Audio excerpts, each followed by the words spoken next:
Jason. Never in my life associated the word boring with baseball. We know what's up. Me? Yeah. Famous? Yeah. And I'm like giddy over there smiling like, we're about to win this shit. Did everyone give you crap? Give me a good host story. I'm not picking it up. We both love the game. We talk about it every day. Can't get enough baseball. Having some popcorn, you're fooling around your phone. I'd have to wait in line for 3 hours. Hang on, because it's about to be a wild ride.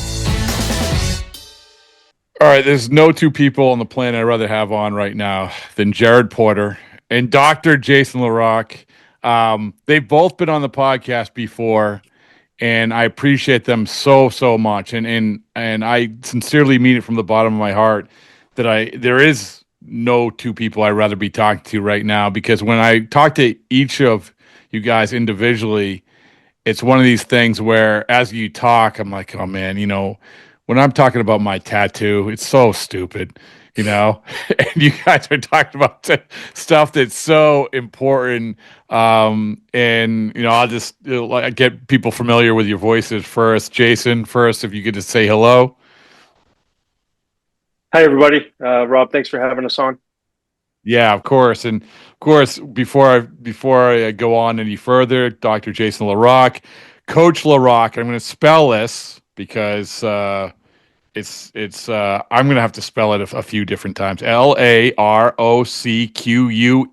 right? Correct? That's right. Right. Yeah, Coach Larocque, yep. CoachLarocque.com. And Jared, if you could say hello. Hey everybody. Thanks a lot for having me, Rob. I'm excited to be here. And we're gonna get to Jared's new endeavor that he's going in. Of course, Jared, former GM of the Mets. And you guys, I should know this. You guys crossed paths with the Red Sox, right? Right? Yes? Yeah. Jason was working on our major league staff for a few years when I was there. Yeah, 05-06. 05-06, yeah. So you guys know each other, and now the roads have collided once again because both of you are huge parts of I'm going to say this. You guys don't have to say it. Parts of the solution in what is a very real, I don't want to say problem, but issue, mental health, and particularly mental health with younger people. And I know that, like you said, we've done podcasts before. Jason, we had done one. I think I did it from the winter meetings, GM meetings. That's right. Yeah, the winter meetings. And just unbelievable reaction from it. So many people had reached out after, sort of saying, how impactful it was, because it is this is what we're going to talk about. We can talk about the major leaguers being more accepting of mental health awareness, but really what we have to dig in and on really is the steps before that. And Jared, I know that when we talked on the podcast before, you got into sort of your history with it, your embracing of the mental health conversation, and then that has led to sort of for lack of a better term, your calling, right? I mean, this is your company is called Blend, and I would just call it your calling. Yeah, no, certainly. I feel very grateful to have kind of been allowed to work down this path, personal growth, which I'm still on today. It's still a huge part of my life, specifically, working on the relationship that I have with myself, first and foremost, and what that means. And, that I'm enough, not constantly seeking validation from other people, not seeking physical body approval, that I did for so long, among other things. But, Blend, the mental health for coaching for athletes company that I co-founded with a couple guys. It's a real opportunity for us to hopefully make an impact in the world, whether it's somebody in crisis like I was in 2021, or whether it's proactive work with youth clients, which is really kind of our true passion. We are working with a lot of Major League Baseball players and NHL hockey players and some college athletes, men's and women's. But in our opinion, the real opportunity for society and to really promote true growth is through the youth. And, we're using athletics and youth sports as the bridge to address that part of the mental health market as much as we can to ultimately, hopefully, create a stronger awareness for people as they grow and as they mature. And if it also helps their athletic performance, great. We do blend the mental health with the mental performance, and we do believe that there's a performance angle to it. However, creating healthier, more balanced people, is really what drives us. And before I get to Jason, I want to talk a little bit about how the impetus for your interest in mental health and really really in a nutshell, what has driven you to try to help so many people. But Jarren, I do want to touch on real quick when you appeared on the podcast last time, and you were very open about your mental health struggles. You're very open about how this your struggles have led you to try to help others. And I haven't talked to you really that much since. And I have to ask, after doing that podcast, did you feel like that was a step in the right direction for you? Absolutely. I think anytime anyone is vulnerable with their feelings, I'm sure we'll touch on it at some point in this podcast, but, watching Jarren Duran, for example, be vulnerable on the Red Sox Netflix show, honestly, hearing Jason on your podcast before I went on and hearing how vulnerable he was, I think vulnerability is a very powerful thing. I think Brene Brown, great writer who I've learned to love, she talks about it as being our true superpower, is vulnerability. So absolutely, any chance I get to be vulnerable and hear other people being vulnerable, it's very powerful for me. So Jason, when you hear what Jarren has to say about that, and obviously, I think that Jarren had talked about the podcast that you were on with us before, and your story and your openness about it. When you hear someone say that, Jason, like what is sort of your reaction? Because I would imagine, again, I want you guys just to talk. I don't even want to be in the middle of this. I want you guys to talk. But when you hear what Jarren had to say, what sort of the thing that percolates for you? Well, I think what's interesting is I was probably 26, 25, 26, 27, somewhere in there when I was with the Red Sox. And I'm not sure how old Jarren was, but I'd be willing to bet that we were going through a lot of the same stuff. One of the things that the big leagues will do for you is give you a kind of an ego, and you feel like you are at the top of the mountain, but it's really like a mountain of sand. Like there's not a lot of substance unless you seek it out. And I think, if we had been in a room together and been vulnerable and been honest, we may have been able to be a good support for each other, because I had a lot of insecurities. I was a perfectionist. I was trying to make a name for myself, do things on my own for the first time after leaving college. And I didn't talk about anything ever. And I think that had I known him and he known me, we probably could have been really good resources for each other in that way. But it's the way that we're indoctrinated as men is we just don't do that.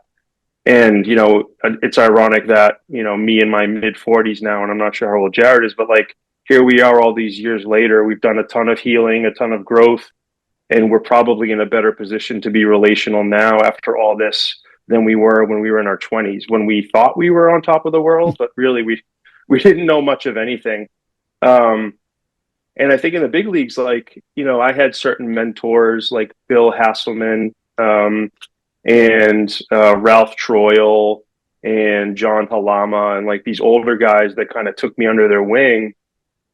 But it wasn't the level of depth that I am comfortable with now. It was we were there for each other, but we weren't talking about our feelings. It was presence. And I'm sure Jarren can speak to some of this, that you don't have deep connections in the big leagues, and you're away from your family a lot. You're away from your partner. You're trying to figure yourself out as a young adult, and you're on the road all the time. There's not a ton of stability. So a lot of the growth that's happened for me has happened in my 30s and early 40s. And for me, what started this journey was my doctoral work, where I had to really focus on an aspect of my identity, and the forces of masculinity really came to the forefront. And I started thinking about all these ways that I was impacted by all these rules that I really had no idea were kind of guiding my life. and so many of them were so unhealthy. And that kind of, led me to start thinking about my identity as a man and all the things that I've done in my life through that lens. And ever since I've been critical of that lens, I've become more healthy. I've become more grounded. I've become more connected to people. And it's taken a lot of work. So, Jared, when you hear that, what do you think? I mean, I immediately think, I'm trying to remember, I was sort of around then, but you guys were certainly in different positions than I were. And you look back, and I don't know if any of that hits for you or not. Yeah, no, absolutely. First and foremost, I just learned we share a mentor in Ralph Troil. He's a great man, great person. Wolfboro's own. Yeah. But yeah, look, when I hear you talk about that, I absolutely agree. A few things that stand out for me, and some takeaways I had from what you said are the word awareness. It's like there isn't like a true awareness of these things when you're in it. So now, I'm the same age as you, I think. As I look back, I see myself and I see these issues, but I also know that I absolutely lacked an awareness, of what they are, of what they mean, of why maybe I should be talking about things or trying to work through things. And I'm a firm believer that you can't grow in anything, in life if there's not a level of awareness for why you need to. So I absolutely lacked that at the time.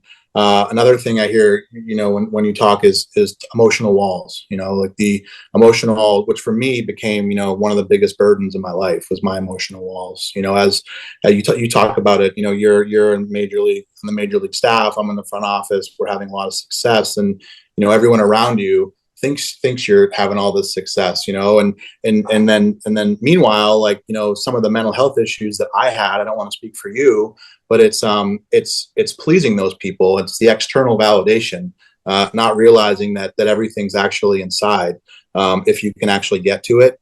So I absolutely hear those things. And then to talk a little bit more about something you mentioned, I think maybe communication or lack of communication. I think in those moments, like when you're having so much success, when you're in that setting, when maybe you feel like an outsider, maybe you feel like an insider, it just depends. I think it's really hard to find healthy communication outlets. I think, there's plenty of unhealthy ones. I talked about it on the last podcast. I mean, they're everywhere. But it's hard to find healthy options for communication. So very little or no awareness, huge emotional walls, and not many options for healthy communication. And to me, like, healthy communication interaction is one of the most important things for anybody. It can be tough. And, we're obviously just two examples of guys who are fortunate enough to have done this work and be able to talk about it. But I absolutely believe like this is something that's very common. And it's why I get so excited about the youth, because perhaps I can put a small dent, or we can put a small dent in the awareness of the youth, and perhaps it'll help someday. So let's talk about that. Let's talk about the youth, because I think that's one of the things when I talk to both of you, I immediately jump to say how important this is. And we'll get to we can talk more about the mental health acceptance in baseball. I just, with Jake Berger, I just had a conversation with him, and he was sort of at the forefront of it when he was with the White Sox. And there's a lot of examples. Chris Martin took some time off last year. But when you guys talk about the youth, all I can think of is what an underserved element of this whole conversation this is. And I think this is where you guys come in, talking to both of you. Jason, I'll start with you. When did you realize, or when did that hit for you that, yes, all the things you said about being in the big leagues and understanding all that, but when did it hit for you that really, man, the underserved is the wrong way to put it, but the part where you aren't paying attention to is the kids who, this is where the foundation of this conversation begins. When did that start hit for you? Well, I've been in all boys education for 20 years, 25 if you include being a student. And I watch boys as young as 10 years old, and then I watch them graduate 18 years old, and that range of development, observing that for 20 years, you walk away with a lot of insights, and you walk away with some ideas about the role of schools in the development of boys and men, and then how we partner with families in the development of boys and men. And then you contrast that with like what society tells boys and men, and there can be a lot of disconnects. What families tell boys, the messages they give them, the messages that schools give boys, and then the message that society gives boys. And then we have this kind of sports culture, which, as Jared and I and you, Rob, know, it's like there's certain values and traits that are part of sports culture for boys that sometimes go against emotional and social health. And I think what I really have found is where I can make the most impact is leading boys in schools, helping parents be better parents to boys, and then creating sports cultures where health is at the forefront, and that can be, self-concept, it can be confidence, it can be resilience, it can be trust, developing a level of trust inside teams. But I have started to connect the dots that really my entire life has been leading me to some like purpose of helping men and boys like be their best selves, and identifying a spot for me. It's education in all boys environments where I can really do that work on the ground floor, because I get to touch so many different things. I work with coaches, I work with parents, I work with educators. I create classroom environments, school environments, and for me that's been really important. So, Jared, I'm not to keep sort of using this narrative, but when you hear that, what do you think? Because I know that you had talked a lot about your own situation in the past and the insecurities that you had growing up, but also now that it's on your radar, now you're thinking through it. Now you're probably thinking through whether it's teammates you had as a young person, because playing, whether it's hockey or baseball, or coaches you had. All of this must have been percolating to like what you're doing now with Blend. All of this must be starting like, oh man, that was right and that was wrong and this needs to change or whatever it is. Am I right in that respect? Yeah, for sure. I agree with everything that Jason said. To add to it a little bit, I think what I learned about myself is that very early on in my life, for whatever reason, I don't know why, and I probably never will, my true authenticity started to be kind of slowly suffocated. Kind of who I was, my emotional freedom, my ability to truly express myself and show myself. And instead I became, really obsessed with pleasing others and what other people thought of me, not what I thought of myself, and not being my true self.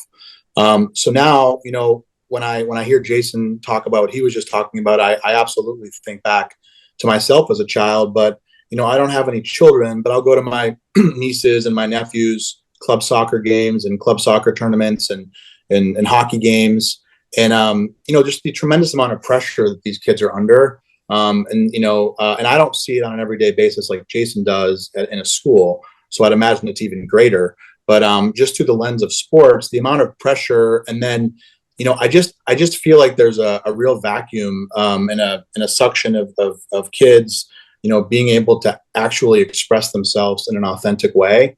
And I just think that eats away at people. Like eventually, like you're almost a shell of yourself. Your emotional walls are so great, and it's really tough to communicate. So I still think no matter what, kind of getting to the core of it, the thought before the thought, to kind of call it, is like what's the reason, before things are actually happening, what's the deeper meaning behind it. And in my opinion, it really continues to get back to relationship with self and vulnerability and authenticity and healthy communication and resilience and trust and honesty. I think the greatest human need, from what I've always told, is kind of safety. And what does that mean? It's emotional safety, it's physical safety, and mental health is a huge component of that. So I absolutely agree with Jason, and I love what he's doing, and obviously I hope we continue to collaborate together. And so, Jason, what, like Jared said, you're sort of right in the heart of it with coaching and mentoring young people. Where are coaches getting it right still? Where are they getting it right and where are they getting it wrong? Because I think there probably has been an evolution of this, right? There has been improvement, I would hope, but still there is, believe me, I see it. I mean, I coach high school basketball and I see you're balancing the old school versus the new school versus the what should I do here, what should I do there, am I taught the right way? What, and that's another thing. Like as coaches, a lot of times they mean well, but this is all they know. This is all they know. So, Jason, where are you seeing things right now in that respect? I think that sports ultimately should be a place for moral and social development. So, so it should be a place where we learn about honesty, ethical decisions, sportsmanship. It should be about, trying to risk, embarrassment and have some courage, and then processing failure. The wins and the losses, I think, at least, before you get to college and maybe, varsity sports might be a little bit different, but I think all the way from sub varsity down through youth baseball, it really has to be moral and social development, managing emotions, holding students and athletes accountable with love and not shame. I remember, one of the things that used to drive me crazy as an athlete is when I would make a mistake and my coach would turn his back on me, and shrug the shoulders. And to me, that's like accountability by shame, versus okay, I strike out or I go 0 for, whatever. And you put your arm around me, pull me close and say, hey man, I still love you. You got it. Come back tomorrow. Like that's accountability through love. And I think that, so much of what boys equate love with is based on performance and outcomes. And the moment we teach boys that their worth is based on their outputs, I think we have a really unhealthy kind of situation. And I think, where I think boys and men are their best is when they're appreciated and loved for just being themselves, and not having to produce or provide or protect. There's just a sense of you are awesome and loved just the way you are. And if I would have had that message as an athlete, as a younger kid, I think I just would have been healthier. I would have been more resilient. I would have been a lot happier, to be honest with you. So I think really it's moral and social development and teaching kids love of self and others through sport. And then the winning should come after that. If you feel safe, as Jared said, you love your teammates, you feel safe, you're able to try things without risk of feeling like you let people down, then you're going to thrive, and you're going to want to do it more. I worry about the burnout when kids are playing all these sports, they go to tournaments, there's no moral or social development. They're showing up, they're, playing the game, but there's no development happening. That's where I get a little worried about sports culture. Mm-hmm. One word that keeps coming to mind is vulnerability. and I'm going to ask each of this question, and I don't know what the right answer is. And Jared, I'll go with you first. I had mentioned, some major leaguers you've taken time off. Now they actually built in, where they can take time off for anxiety. It's been done. Daniel Bard did it. Chris Martin did it. These are a couple that come to mind. So there's that vulnerability as an adult in that setting, which maybe even 5 years ago was like, oh my goodness, this can happen. My question is, which do you think is more difficult or more challenging? They're both challenging, but more difficult, more challenging. That setting or being vulnerable as the 7, the 8, the 9, the 10-year-old? Because they all each have their own challenges. Jared, what's your thoughts on that? Yeah, that's a great question. As I was listening to Jason talk about the youth, it's funny you bring this up and make the comparison because I don't think it's that much different at the professional level. Some of the things he talked about, processing failure, holding someone accountable with love, not shame. Another thing that always stands out to me is being a coach, being a good listener. Actually listening to, and we talked about this with Torey Lovello last time I was on the podcast. He's the greatest listener I've ever known, and I think that's so powerful. And his ability to communicate with players, meeting athletes where they're at, meeting kids where they're at in their lives. I think it's very similar. No matter what the age is. What I think the way I'll answer that question, and I'm not trying to cop out, is I think a lot of it is dependent on the culture that the athlete is within. I believe if a professional athlete is in a culture that's very supportive of that kind of growth and of that kind of vulnerability, then I think he or she is going to be in a much stronger position to kind of put himself or herself out there and expose themselves a little bit and feel the safety that I talked about without fear. I think the same goes for a child. I think if the culture that they're in, whether it's family or school or a teacher, a coach, or whoever it might be, as a sports team, if that culture supports growth and like supports authenticity and supports a child being vulnerable, I believe that they can do it. The challenge for me is I don't think enough cultures support it. And that is shifting, I think, and that's one of the things you've talked about, and one of the things that's great is that is starting to shift, but it's not there yet. It's not even close.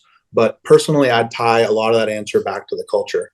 That's a great answer. And Jason, I'm anxious to get your response, but maybe, maybe where I've come after listening to Jared, it's basically just, hey, it's equal. It's just different. It's just different ages. You might be 20 years apart, 30 years apart, but ultimately it's going to come back to acceptance, culture, all of that. And each of them have their own challenges. I don't know. I mean, I don't know where you stand on it.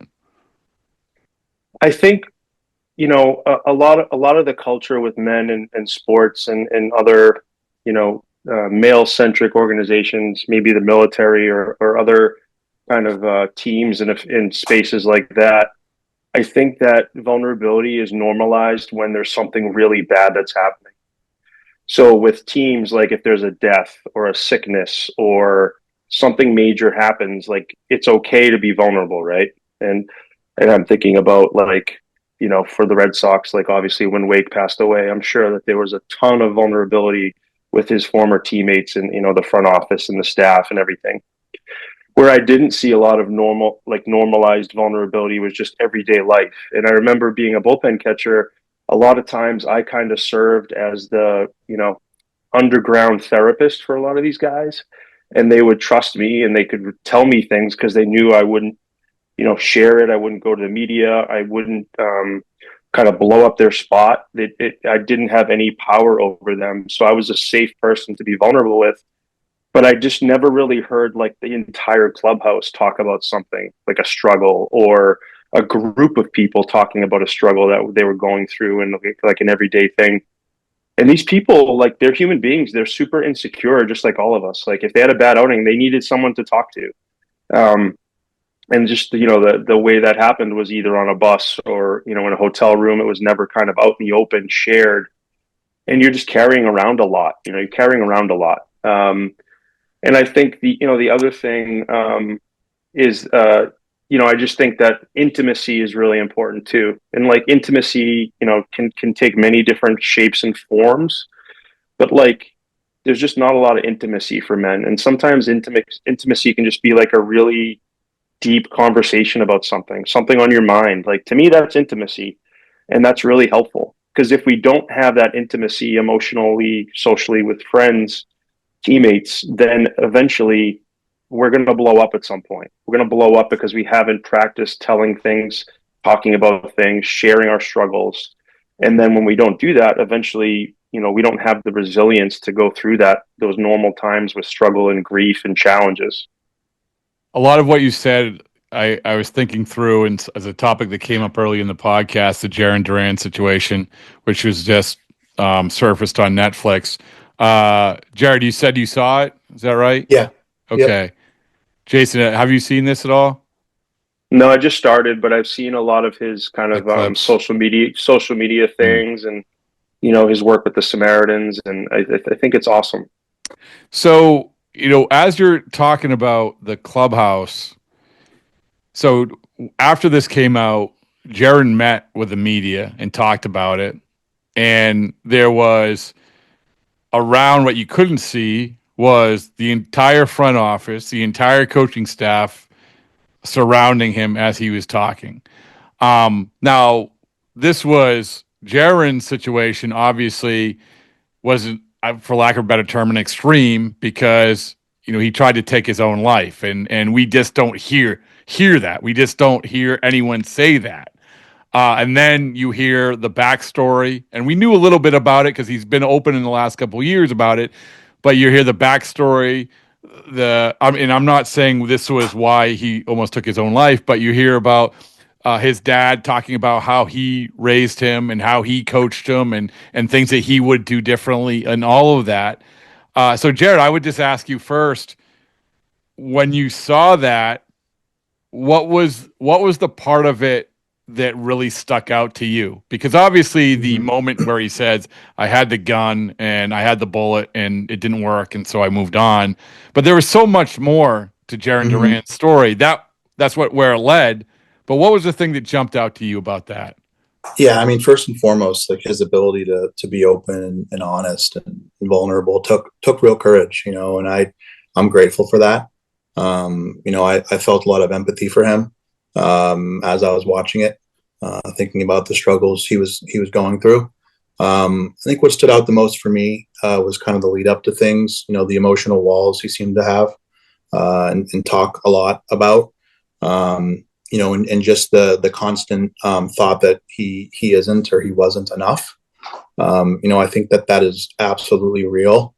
There's a great little poem or thing that I read all the time. It's called "The Man in the Glass," and it's I don't know if you guys are familiar with that at all or not, but it really reminds you like there's only one person out there that you truly need to please, but B, that like is judging you, and that's yourself. And so those are probably what I felt the most when I saw that about Jarren. Of course, just the pain he must have been in was tough, and I'm happy that he's now getting the support that he's getting. But and even the stuff with his father, and I think oftentimes things like that can be even caused by overlove. I think we forget sometimes, like it doesn't mean if there's to use the word trauma, which can be misunderstood and misused, but I'll use it kind of as like a macro term. Trauma can come from overlove, not just from bad things happening. And one of the things that we found with Blend as we work with athletes, some of the top athletes in the world, so many of their performance kind of things that are holding them back or things they're working through from a mental health perspective are often always related some degree to relational trauma from their youth and childhood, from their upbringing. And it's interesting because we don't get to choose how we're brought up. It's not a decision that we have. That's kind of made for us. And but yeah, I'm grateful and that Jarren was able to share that story. It's so great for so many reasons, and I love seeing the support the Red Sox gave to him. Alex Cora and Sam Kennedy publicly getting out there and talking about it. You talk about culture, and sometimes it takes certain things to shift a culture. Not that theirs needed to be shifted. I'm not a part of it anymore, but certainly all I can see is positives coming from his story and his ability to tell it. And Jason, I think one of the things that Alex Cora has repeated and should have hit home for people, I think, after it came out and after he was asked about it, was he said, listen, he's saving lives. He's saving lives. He's saving lives. And you guys don't have to respond to this, but I believe that's exactly what you guys are doing as well. But when you hear the story of Jason about Jarren, is that a lot of this stuff, like what percolates for you? I want to give a plug for another documentary that's really good. I think it's this E60 that just came out about Dan Hurley, and it's called The Other Hurley. Yes. You want to talk about mental health, trying to play basketball in the shadow of your father and the best point guard in college basketball history, and the struggles that he went through. I'm thinking a couple things. One is that sometimes I honestly believe that you have to be at the bottom before you can get to the top. And that's not the case for everybody.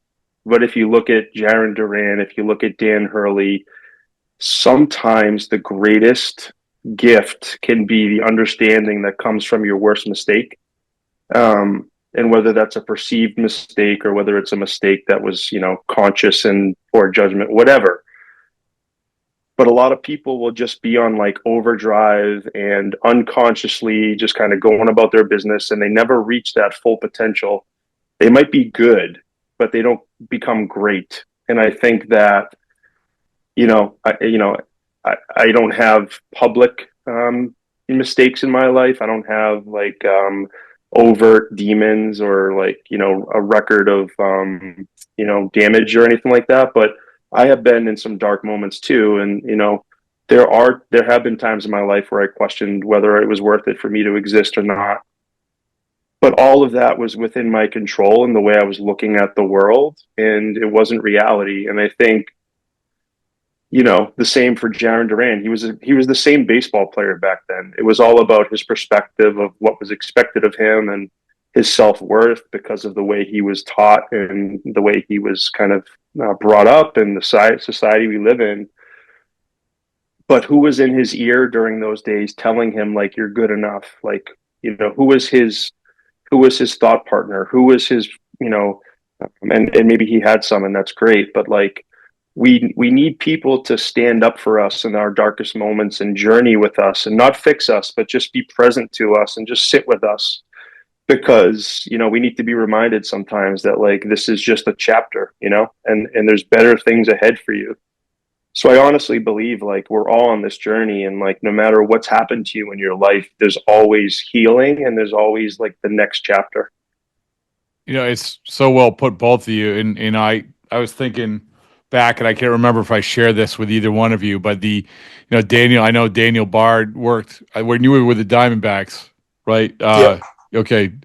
And so he sat down with a young man who was, had all kinds of upbringing problems and potentially drug problems and everything else. We sat down with him in the dugout, and he said, what am I, I've never gone through what you've gone through. I don't know how, almost like how I'm going to help you. And the young man just turned to him and said, we only know the worst problems that we each have had. Like, so all these things that we're talking about, we all have our own experiences. You two have your experiences.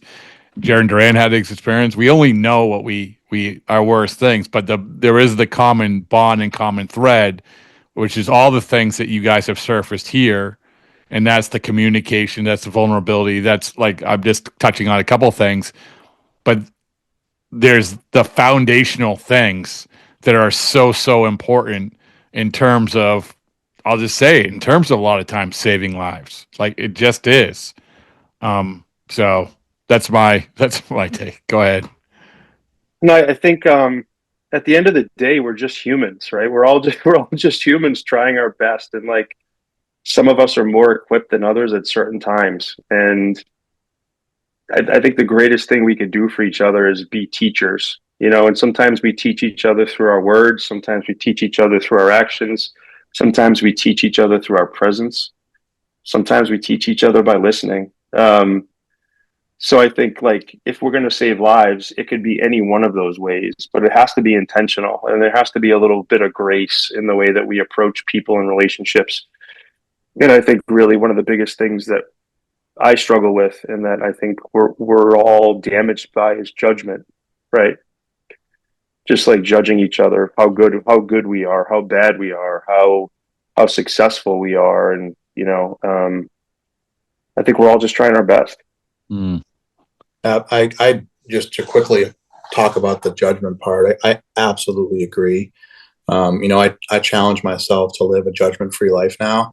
And it's hard, it's hard to do, but I think it's so important. And when I do think back to some of my kind of professional life, in baseball, it's almost like, and judgment makes me think of it because I was constantly judging athletes, judging people, judging decisions, whatever it might be. And, sometimes our greatest, and I think I was pretty good at it.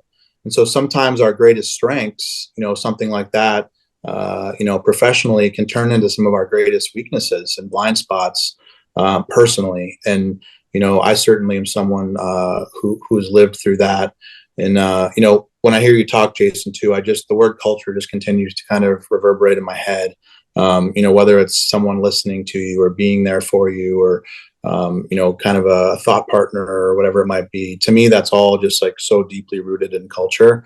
And there's cultures everywhere. There's sports team culture, there's school culture, there's family culture, whatever it might be. I just think that's so important. Well, guys, I really, really appreciate it. It's been mind blowing for me. So I hope we can continue these conversations. So Jared, tell me again, Blend, anything you want to push out there. It's important. And again, we'll keep pushing it out. Appreciate everything. But just let us know exactly a little bit more before we go. Yeah, so the company's called Blend. We're mental health coaching, for athletes or for private clients, but we're kind of working through the angle of athletes. We're therapist led. My partners are really talented people, men and women. We're working with a bunch of professional athletes at the highest level right now, all the way down through the youth.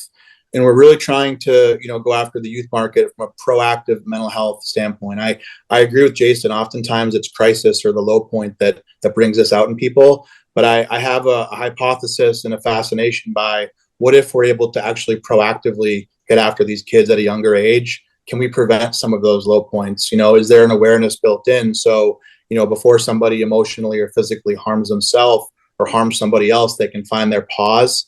So that's what we do. We do one-on-one work. We do small group work. You get 7 to 10 people, kids, adults, whoever it might be, anywhere in between, on a Zoom call once a week, kind of doing group therapy sessions. It could be people from all different parts of the country, or 7 to 10 people in the same organization. And then we just do larger kind of group stuff. We'll come into your organization and do some intensives or work with your group on a larger scale as much as we can. But we're called Blend. Our website's blendwellness.com. And then I think our Instagram and our Twitter X is Work with Blend. That's our handle. Okay, awesome. We'll keep that in the conversation. And Jason, of course, Coach Larocque, LAROCQUE.com, coachlarocque.com.